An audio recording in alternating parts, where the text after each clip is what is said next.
العربيه درت المسافه.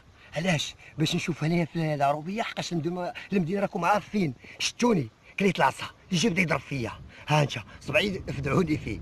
ها انا غادي نمشيو نشوفوا العروبيه. قال لك الناس ديال العروبيه كيدوزوا رمضان مزيان وبخير وبالضحك. حنا غنشوفوا واحد سيدنا عسنا ما في راسو ما يتعاود. يلا زي يكونوا معايا في مشاهده.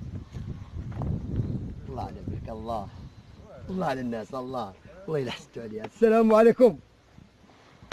والحاج وفينا خويا. الله خويا حسدتك على هاد الناس هادي. سعد عليك في هذا رمضان السعيد. انت خويا اللي صايم وكي داير الحال. الله يحفظك. انا بغيت دير البيضرات تشعلي مزيان. ياك بلاد ما بدا يشرب. لا بد. لا شتي ملي كتعشى الديكور هذا وهذا المنظر هذا والله ما عمرك تبارك الله تبقى ديما شاب.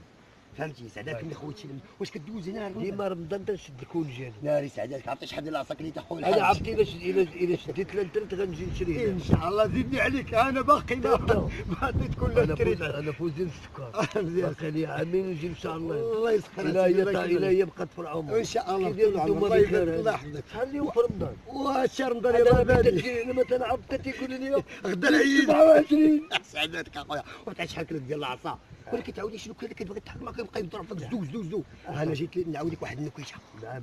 قال لك هذا واحد خينا واقف وجا عنده واحد سولو قال شحال خويا في الساعه ويدير هكا قال لي الجوج ويمشي شحال دار عنده ثاني ايش خويا في الساعه قال لي الجوج ويمشي شحال دار عنده ثاني قال شحال خويا في الساعه قال لي الجوج قال شي تاع كاسو كتقول لي الجوج قال لي الرجل هو اللي كيبقى في كلمته.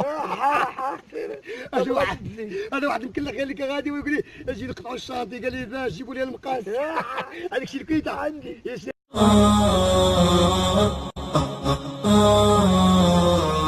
كل عام وأنتم بخير.